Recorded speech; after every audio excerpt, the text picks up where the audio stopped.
Have you heard? Kushcon is headed to Tampa this August 6th and 7th.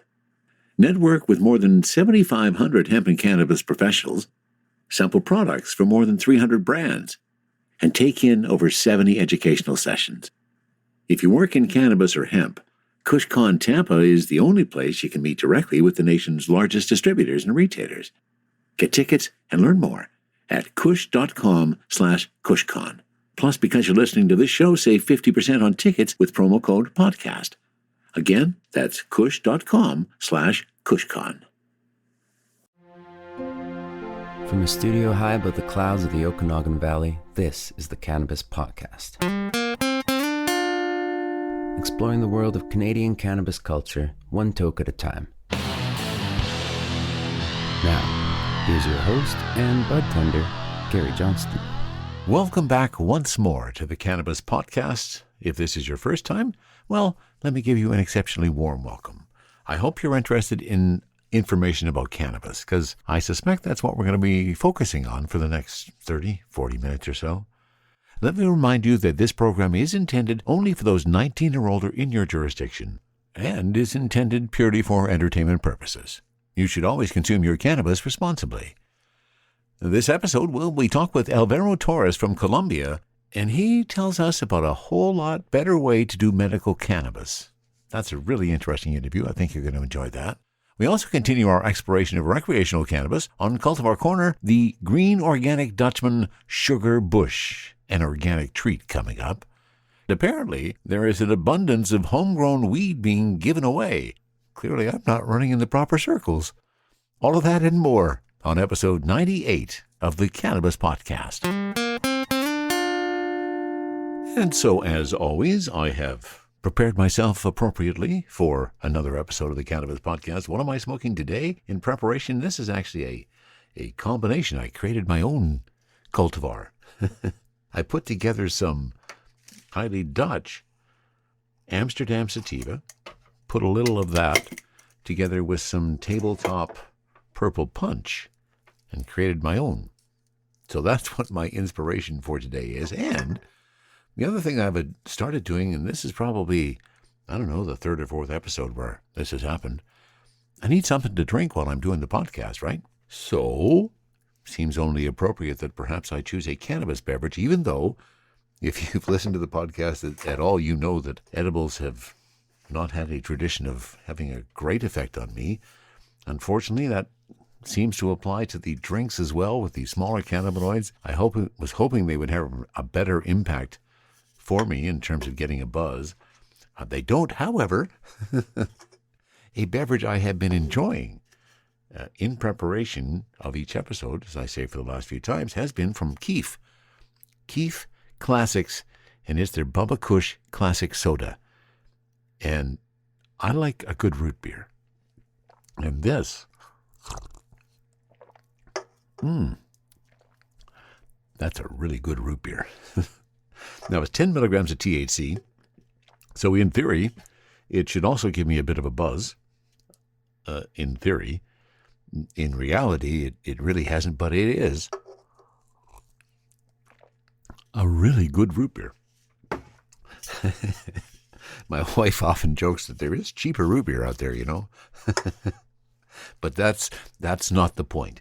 I really enjoy the taste of it, and I'm hoping that at some point it is going to give me a buzz, just maybe with the collective approach of it. So before we dive into the stories today, a little bit of potpourri. Did you realize in the introduction I said that this is episode 98? Well, that means that we're 2 episodes away from episode 100. Back on December 1st of 2018, which was when the first episode of the Cannabis Podcast aired or was published, I had no idea how long it was going to go, how many episodes they were going to be, and how big the audience was going to grow. I have to say thank you so much for being here. I'm really happy that you are here along for the ride. The growth has been probably more than I had hoped for. Fantastic. Let's hope it continues. I'm hoping it grows bigger and bigger. But, okay, now see, I just had a cannabis moment because I forgot the point that I was going to make in relation to back when I first started the Cannabis Podcast. It's going to come back to me. I know it is. And part of the purpose, as I said, part of the purpose of this podcast is for entertainment purposes. And I've now presented an opportunity for you to be entertained by the fact that I've had a cannabis moment and forgot the train of thought where I was heading down. I'm still on the track. I'm not going to give it up. What was I talking about? And that's the beauty of being able to review what you've recorded. Because as it turns out, no, I didn't forget the point. I didn't fall off the track. There was really no other point that I was trying to make. I was just referencing the fact that I had started the Cannabis Podcast over 3 years ago, December 1st, 2018, and had no idea how large it was going to be, whether there was going to be 6 of you or whether there was going to be a few hundred of you. Who knew? But I'm so glad we're here. And what I'm looking for is if you have any ideas, anything you'd like to hear on episode 100. Maybe there's a story that you think that I should cover or talk about. Maybe there's an interview or something that happened in the last 97 episodes that you'd like to hear again. All of that is possible. Send your suggestions to info@cannabispodcast.com, or of course you can contact me on Instagram or Twitter @CannabisPodcast. On Facebook, remember, it's Weed Podcast. They just have to be different. I'm looking forward to your suggestions as we get ready to celebrate 100 episodes. From a studio high above the clouds of the Okanagan Valley, this is the Cannabis Podcast. One of the things we've talked about a lot regarding the Canadian cannabis world is the cannabis excise tax. We've talked about whether or not it should be there because it's killing small producers. And apparently it's not doing much good for the large producers either. This is a story from mjbizdaily.com written by Matt Lamers. Canadian cannabis excise debt soars.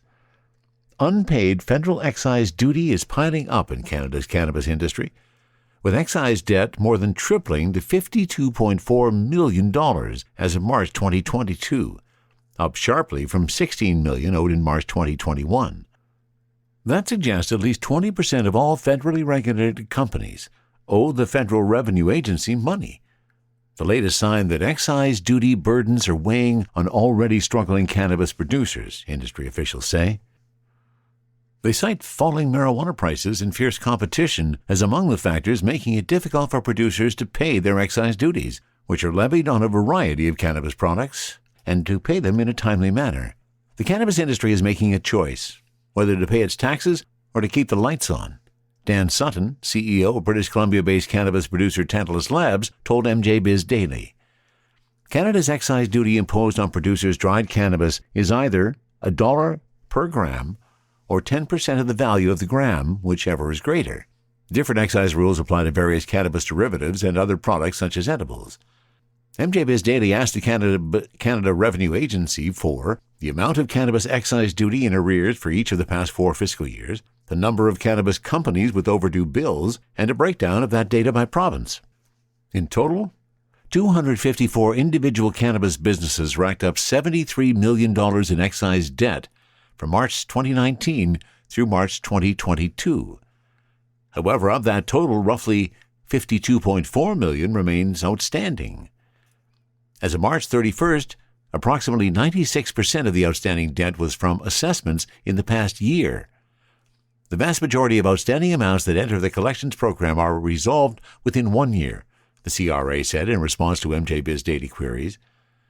Industry sources say the overdue taxes stem from a number of factors, combining to weaken the financial footing of many businesses, including severe price compression over the past 2 years has limited many companies' ability to pay bills on time. Heavy competition as the number of federal cannabis licensees went from 342 in April 2020 to 634 in 2021 and 856 as of last week. A heavy tax burden that doesn't discriminate between large and small companies. The CRA calls those debts undisputed, meaning none of the businesses lodged an appeal with the federal tax agency. The number of cannabis producers with overdue excise tax duty has skyrocketed, as production licenses issued by the federal government surged 150% over the past 2 years, and more companies suffered financial setbacks. So it seems that the excise tax is not only problematic in its application, it appears to be a little problematic in getting its payments made. I get many requests for interviews on the Cannabis Podcast, and every time I get a request, I put a distinct focus on that. Would this be of interest to the market, which is, from my perspective, primarily interested in the Canadian legal cannabis market since legalization occurred? And if it doesn't quite meet that criteria, I'll send a message back and say, listen, love to have the conversation when you're in the Canadian market. Give me a contact back and we'll carry on from there. And one recent request that I resisted for a while was from Brittany, who's a publicist with the Rose Group. And I have to congratulate Brittany on her persistence.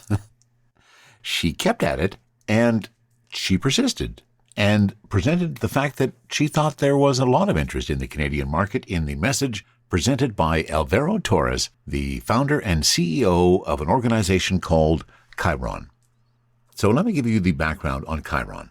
Chiron Life Sciences Corporation, a leading integrated international medical cannabis company with core operations in Latin America and Europe. Leveraging medical health clinics and proprietary telemedicine platforms, Chiron combines a patient-oriented approach, physician education programs, scientific expertise, and high-quality product portfolio to drive prescriptions and brand loyalty with patients worldwide.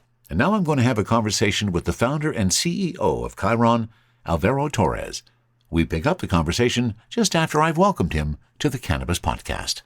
Well, good evening, Gary. Thank you so much for having me. Absolutely. So tell us your story.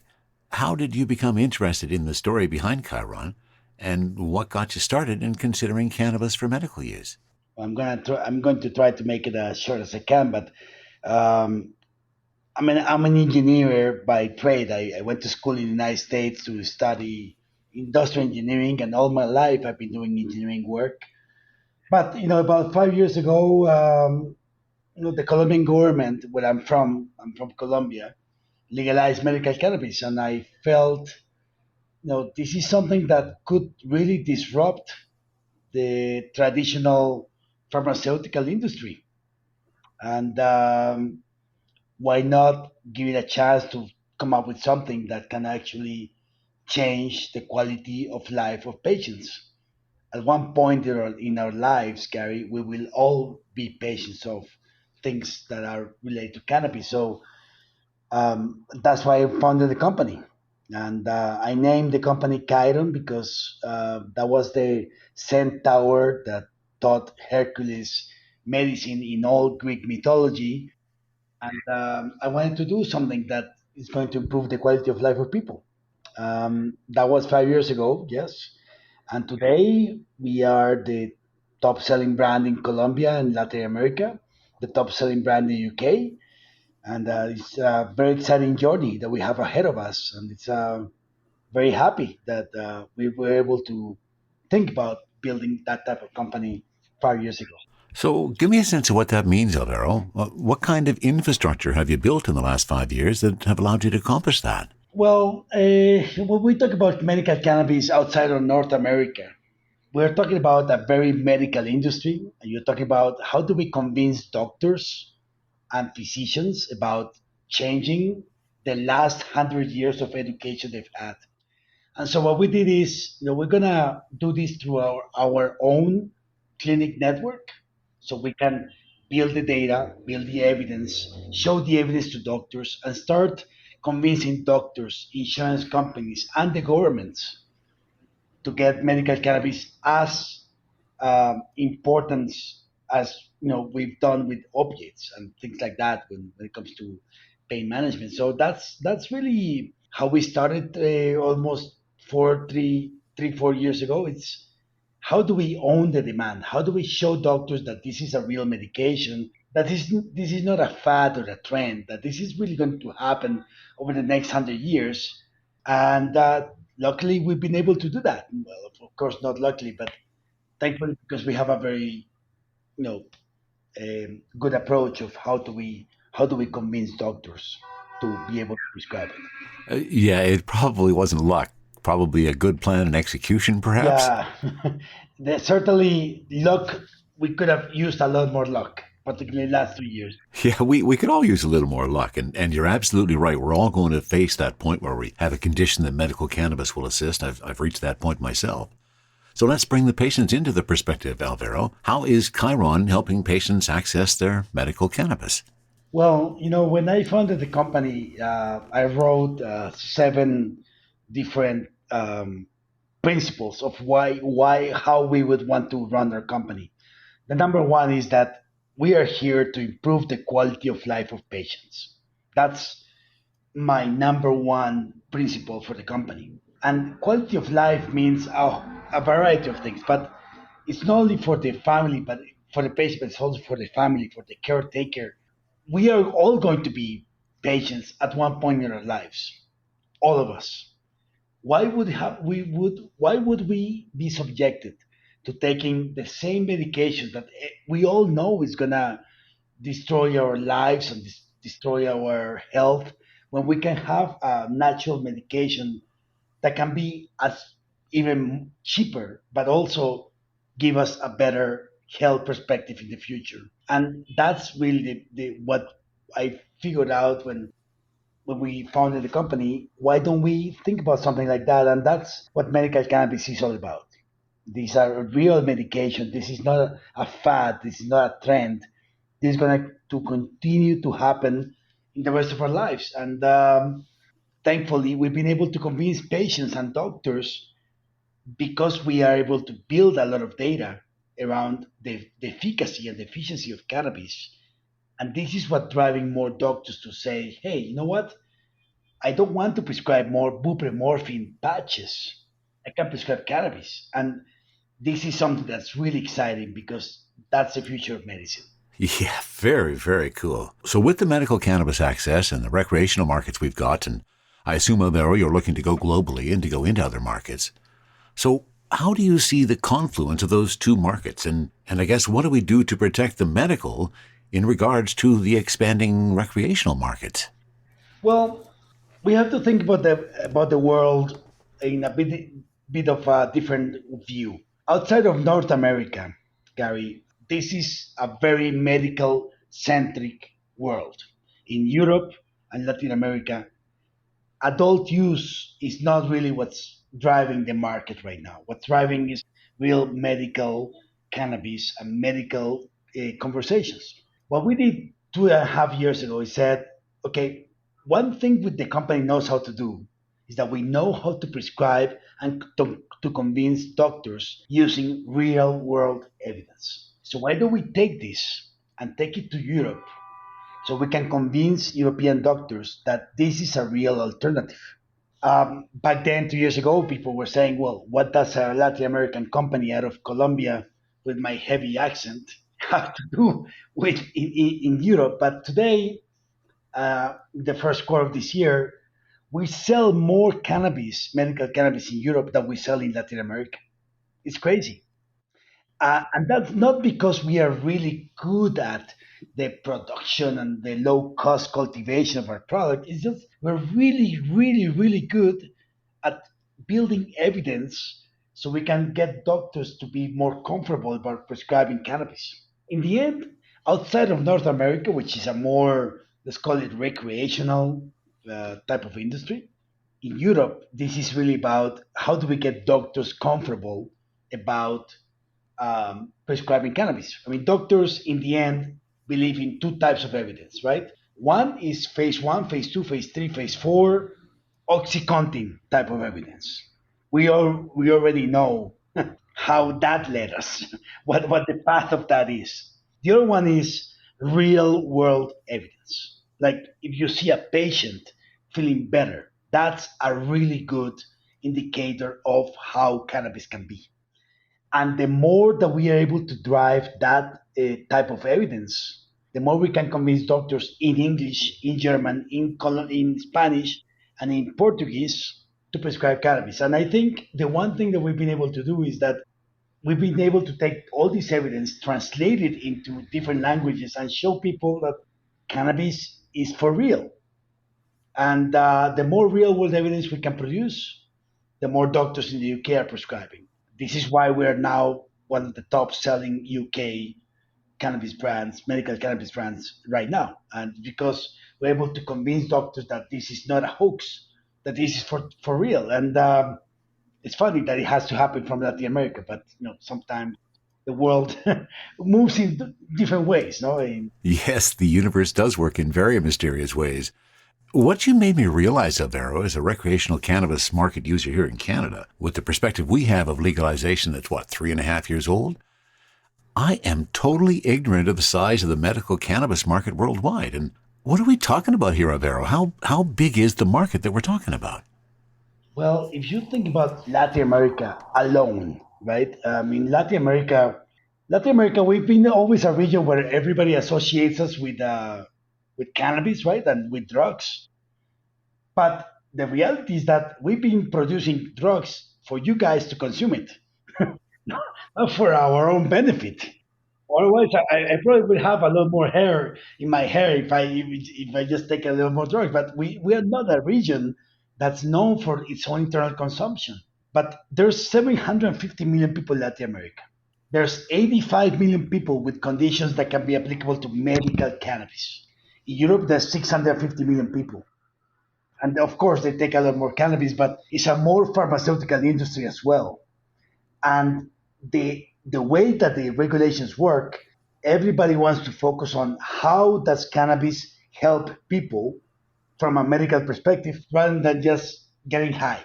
With no pun intended. But so we're talking about markets that are very medically focused, are not like North America, but everybody's expecting to see results, evidence, good quality of product. And that makes it a little bit more difficult for North American companies to come in, which I think is the greatest opportunity because we don't have to compete against 150 companies like you have to do in Canada. We are in a market that's poised to be owned by 10 or 15 companies, if that. If you're able to own that conversation, you can be one of those leaders. Okay. So are you familiar with the Canadian market and how it's built? I am. I am because I started this company 5 years ago. Almost six since I started the idea of the company. I've been to Canada a long time. I know a lot of Canadian companies, and it gives us also a glimpse of what the future could be, or also what it could not be. And then that is the problem, isn't it? Because the way I understand it, I'm a recent medical recipient of my medical document, and I think the surprising thing for me was it's way more expensive on the medical market than it is on the recreational market, and it's not necessarily any better quality. And the process you have to go through to do that, it just seems it's gotten way worse since we've legalized cannabis. What do you think we should be doing? What can Chiron show us as a better way to do it? Well, I think the number one thing is that, and I hope I'm not offending anybody, but in the reality, the cannabis market in medical cannabis market in Canada started with the premise that cannabis is not the first line alternative to improving the quality of life. So it's all about if you're taking opiates and then you're having surgeries, and if that doesn't work, then take cannabis. That is a completely whole wrong approach to taking cannabis. And I suffered that because I sent other doctors to Canada to be trained. And then you come back and everybody's telling me, well, Alvaro, we're not going to start prescribing cannabis because, first you got to take opiates. Since when does an opiate drug that's addictive is going to be better than something that's not? And I realized about a year and a half ago that, wow, this is why the cannabis industry is not growing, because we've been training, every doctor in the world has been trained on the Canadian approach that this is not the first line alternative. And in reality, what the actual answer to that is that, hey, you know what? Medical cannabis is just as good. It's not better or worse. It's just this is a first line alternative as well. And the one thing that we've been able to do in our market, which is still is growing, is that we've been able to collect the evidence to show doctors, hey, why does a patient have to take 1,000 patches of buprenorphine versus taking 30 milligrams per milliliter of THC a month. And that has made our company grow so much because doctors start to see this evidence, and you realize the one thing that is wrong with this industry is that we've let our fears regarding cannabis to rule the way that doctors should be prescribing. And I'm very open about that. And of course, it doesn't make a lot of friends, but we see the results. We are taking people off opiates into cannabis. We're being able to get the government of Colombia to cover medical cannabis as a insured medication. It makes no sense that a patient should be hooked on morphine, buprenorphine, pregabalin, because doctors are still afraid of prescribing cannabis because we've been educating them that, hey, you know what? This is their third line alternative. This is not a third line alternative. This is as good or as better as what you've been thinking that you should use to cure your patients. And I think that's the main reason why this industry, in medical sense, has taken so much time to really build up. And if you compare that with the fact that the Canadian government introduced recreational adult use so fast, you destroy the entire medical cannabis industry because, you know, why should I take all this time and all this effort if I can just go to the corner and get another, 30 milligrams of THC for free or much cheaper in the corner instead of getting all through this process to get medication. What we did in Colombia and what Chiron did in Colombia is that we convinced the government to cover it.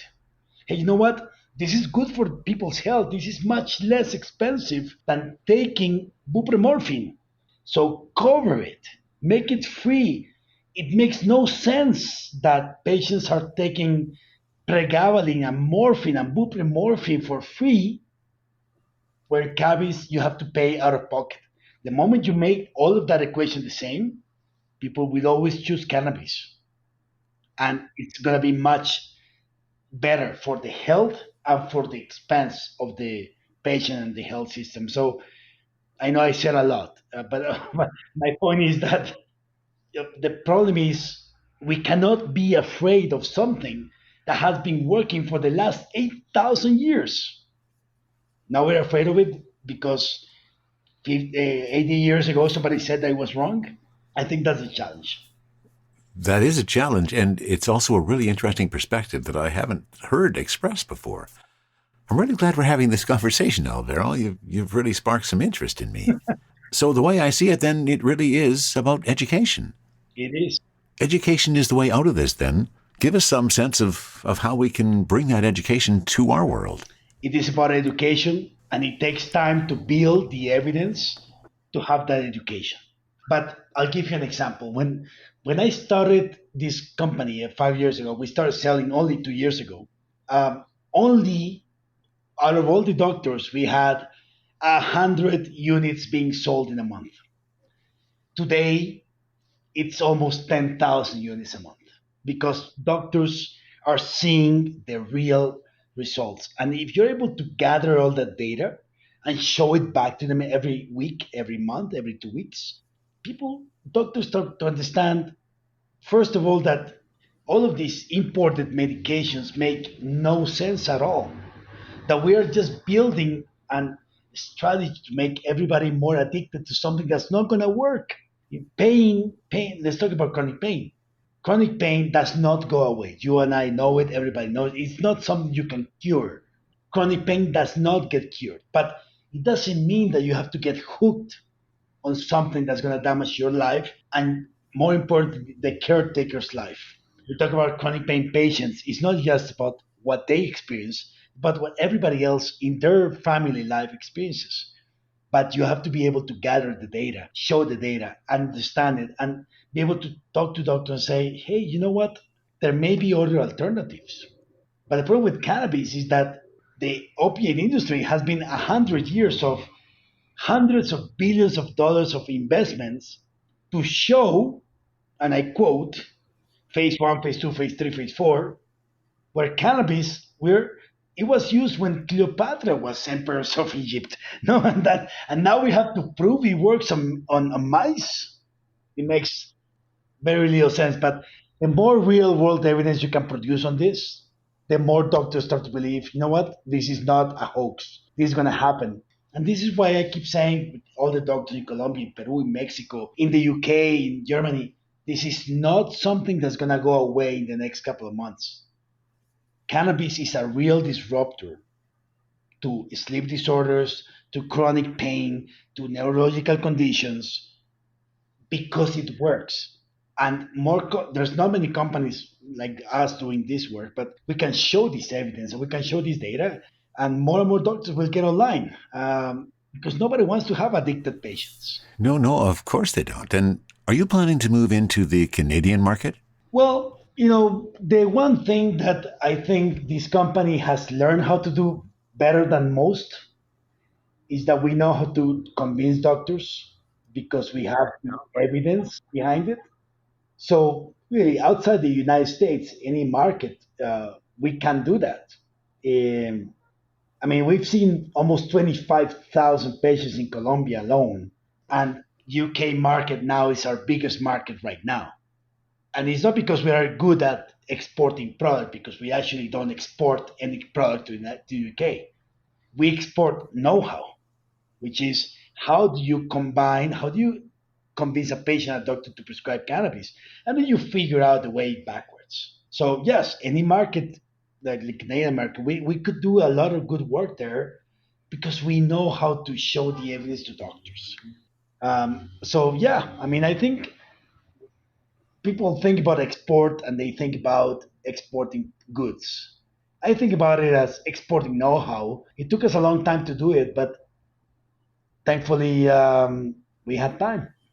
So now it's a lot more easy. Well, it certainly seems like the direction that you are heading is the one that we should be going, Alvaro. I mean, listening to you speak, it is clearly evident to me that the major problem with our Canadian market is, as you've expressed, they came into it with the wrong attitude, thinking marijuana was a substitute for something else, when in fact it should have been the first. Yeah.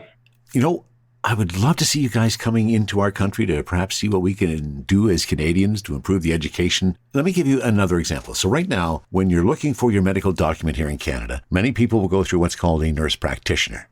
That nurse practitioner will have a 5 to 10 minute conversation, and then on that, they will base what their cannabis prescription will be. And because many Canadian doctors still don't want to consider it, we don't think about it as a regular prescription. What can we do to change that? Well, I think the number one thing that we need to change in Canada is the same thing that we did in Colombia. It took us 2 years to convince the government to cover medical cannabis as an approved medication for free. And unless that happens in Canada, medical cannabis is not going to be an important industry, because if it takes you 30 minutes more to go to your doctor than going to the corner and just getting a THC gummy, that's not going to really build an industry. I think the one thing that we need to do in Canada is to start showing evidence and show them the pharmacoeconomic benefits of cannabis. 2 years ago, when I started here when we started business here, the one question we always had is, can Colombians afford it, right? And I said back then, it doesn't matter if they can afford it for the first year. What matters is how much savings and how much health benefits we can produce. And after doing all this for 2 years, we can show, hey, we can save the government of Colombia, in that case, 40% of your annual cost for treating pain with a much better health benefit for the patient. So the real key to Canada market is really to be able to go to the insurance companies and to the big corporations, say, you're wasting your money. And I think if that's the conversation, that's where medical cannabis can become a real force. Because as much as everybody would like to get some THC in their system, there's nothing better than getting it for free.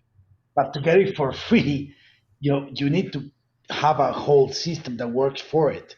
And so I think the opportunity for the Canadian market is really to show the evidence, have those clinics, have the data, and you can say like, why are you wasting your money as a system, as overall, to particularly in Canada, which you have a overall health system like in Colombia. Spend your money on buprenorphine patches or pregabalin shots when you can just prescribe cannabis and reduce your expenditure by 30-40%. Well, it has been a fascinating story, Alvaro. Thank you so much for sharing it, and we'll leave it there. Your story of Chiron has really intrigued me, and I hope we can bring some of your intelligent approach to the Canadian market. Do you have any final words? Well, no, I think the world is gonna be heading to the medical cannabis conversation. It's really all about evidence and data and brand loyalty, and in the end, brands are built because you're able to have repeat customers. The more repeat customers you have, that's what builds a brand. But outside of Canada and North America, Europe and Latin America are going to be the next big markets. Whoever is able to own that demand is going to be a clear market leader. And that's what we've been aiming to do since we started the company. Well, congratulations on what you've accomplished so far, Alvaro. Thanks for being on the Cannabis Podcast. Thank you, Gary. Thank you so much. Thank you so much for your time. THC, CBD, terpene profiles, what's in me? Oh, please explain to me. Cultivar Corner, Cultivar Corner, oh yeah. Cultivar Corner, please explain this stuff to me. On Cultivar Corner today, we are doing some organic. The Green Organic Dutchman, in fact, is what we're doing. Lovely little glass jar, kind of a green tint to it, but really an interesting design because I don't know if you can see. Yeah, you can see there. There's a bit of an angle on the glass. So when you lay that down on your table, like I'm doing here, imagine my hand is a table, it kind of tilts nicely so you can reach in there very easily and pull out the beautiful buds. So that's a very interesting change or variant on the glass jars. More importantly, what's inside our glass jar. This is some pretty sweet looking weed. Beautiful, beautiful flowers. Took a picture of that, as you'll see when I post that right beside me here. Lots and lots of beauty in these flowers. Let me get to the details for organic sugar bush. So this is certified organically grown in living soil. This trichome-covered high-THC sativa gets its sugar bush name from the maple tree forest in Quebec. That is the source of maple syrup that's used to nurture the soil it grows in. Well, that's pretty cool. Now I understand why it's called sugar bush. The end result, a strain that is full-bodied, full of aroma, bringing with it a fruity, skunky scent that is reminiscent of ripe melon and passion fruit. Well, let's examine that. There's a bit of fruitiness in there. Again, I'm not getting any skunk. All these cannabis companies talking about skunk, and I'm just not seeing that skunk or feeling that skunk like we used to get. The strain has bright green leaves, tiny peach pistils, and buds that are soft and sticky to the touch. Well, see, we always challenge those when they say that things are sticky. Put that down and, okay, there's a bit of stick. Pick that up. How far can I get it up before you see it? No, I dropped it on the floor. I'll pick it up later. Don't worry about it. Cannabis never goes to waste in this studio. But a bit of stick. So not really, really sticky like some of the stuff we've had. I think we've already only had maybe 2 or 3 strains that have been truly sticky where I could hold something on my finger like that and it would hang there for a while. So challenge them on that. Perhaps not as sticky as we would think it is. The generic parents of this one are Ice Queen and Blue Heron, your dominant terpenes, and 2.9% terpenes is what we have in the package. Doesn't say that on the label. Does it? No, it doesn't. Yes, it does. Terpenes actually on this guy are 3.3%, beta-myrcene, limonene, and farnesene, which is different than what it shows on the web. On the web, it says beta-myrcene, limonene, transcaryophyllene, and linalool. In the jar, it says beta-myrcene, limonene, and farnesene. Now, farnesene I often find has some of those fruity notes, so that could be where the fruitiness is coming from. It is certified organically grown, no synthetic fertilizers, grown in living soil, full spectrum sun-grown, purified rainwater, natural pest control, hand-selected, and trimmed. It was a very beautiful flower when I opened up this jar. So, we know the details. We know it's organic. We know it has some delicious taste, some delightful aromas. And I suspect it's time we now gave it a try. I've got my vaporizer ready. I've got my joint ready. It is time to try T-God, the Green Organic Dutchman Organic sugar bush.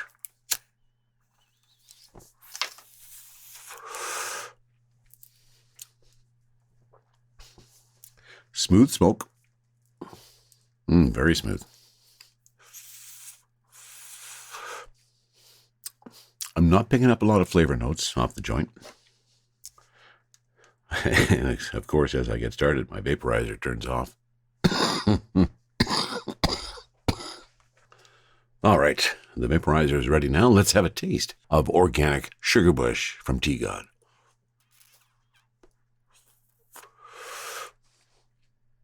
Oh, there they are.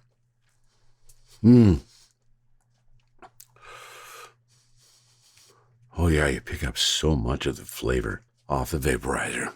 So there are some fruity notes there.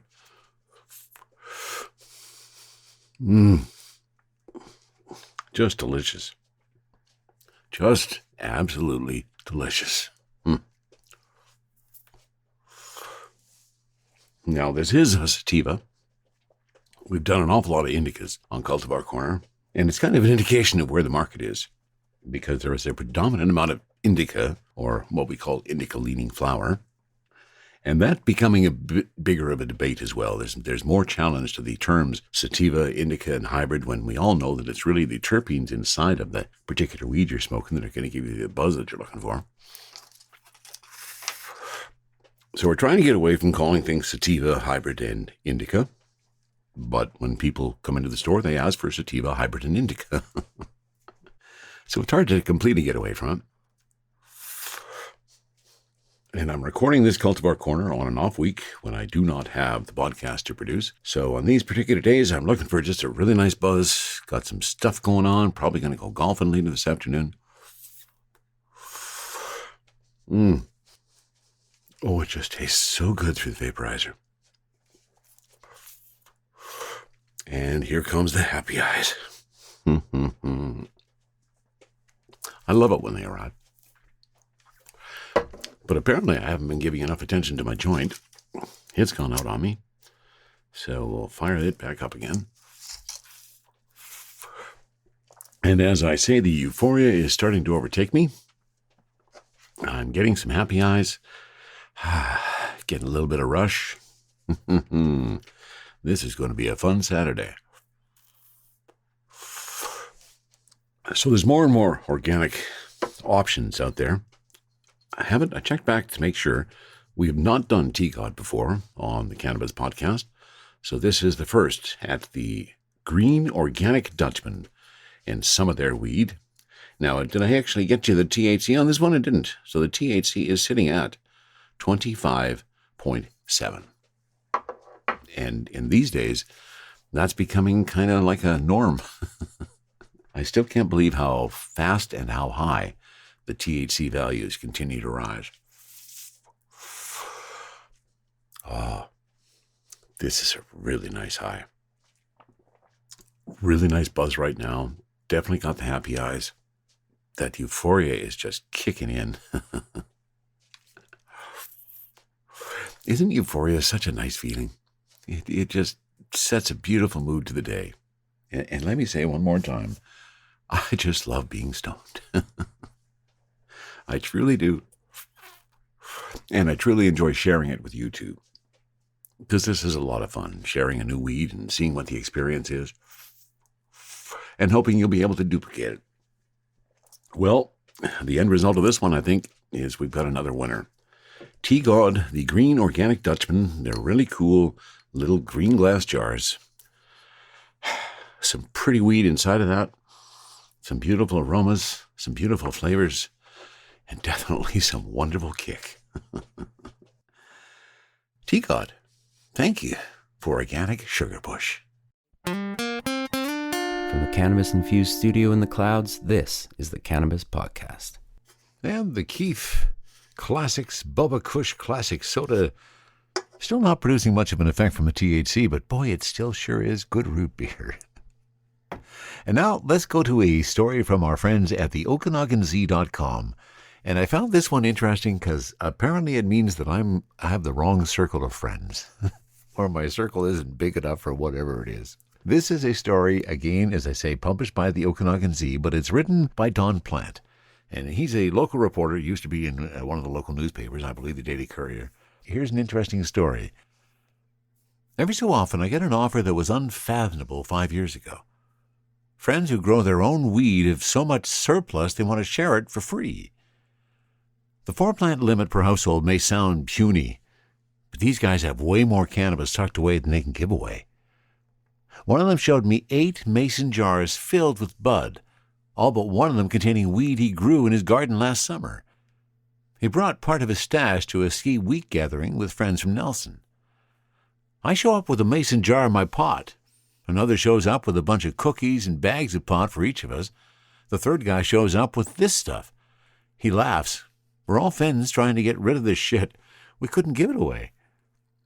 Another Kelowna friend has harvested more than 4 pounds of product from his garden since home growing was legalized in 2018.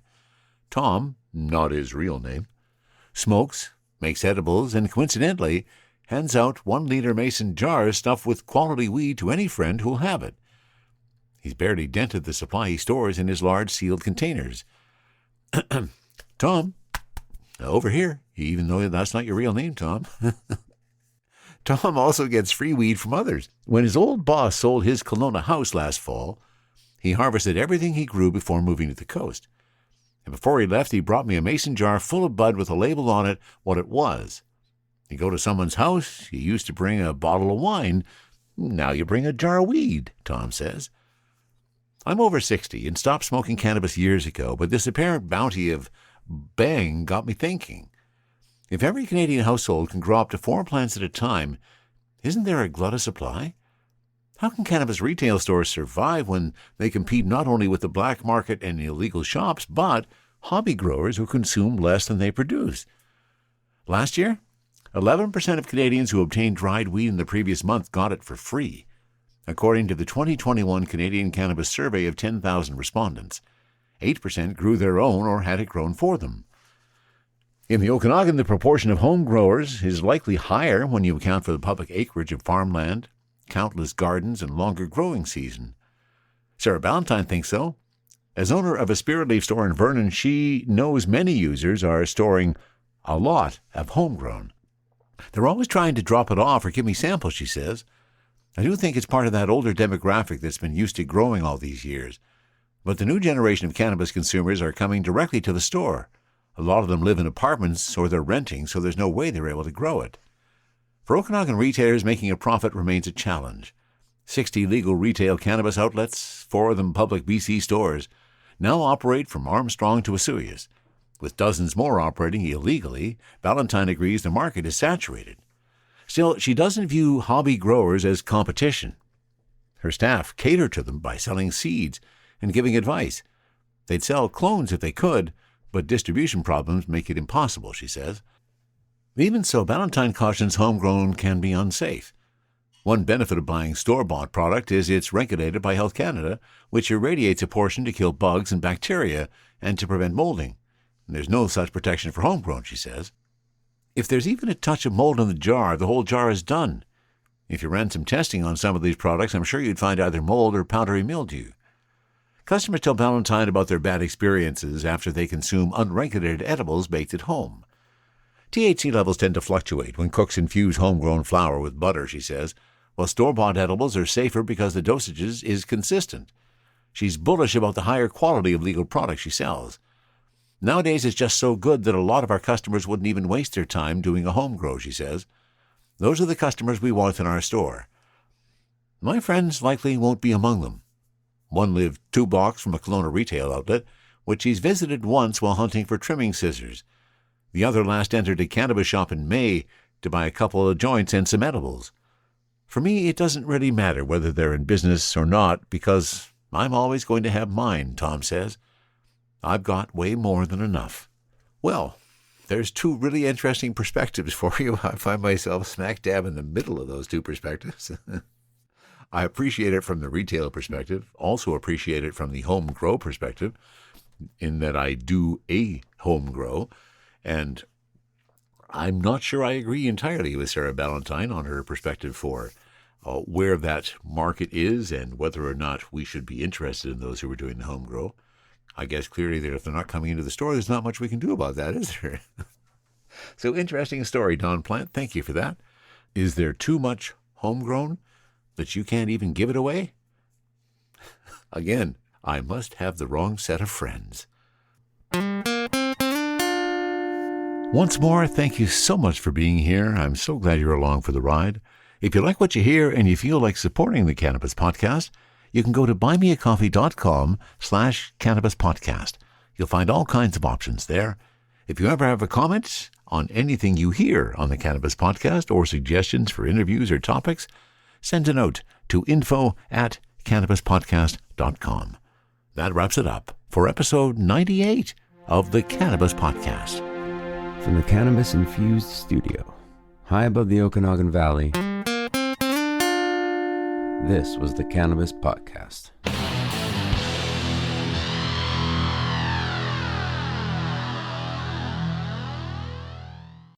I'm Joy Beckerman, and I'd like to invite you to join me with my hemp industry leading guests on Hemp Barons. During my over a quarter century at the forefront of the hemp movement and emerging hemp economy, I've had the privilege of working with many of the world's most dynamic, innovative, trailblazing hemp pioneers. And now, every week, I have the honor of speaking with them and sharing their stories with you on Hemp Barons. You can download the latest episode every Wednesday at mjbulls.com or from wherever you listen to podcasts.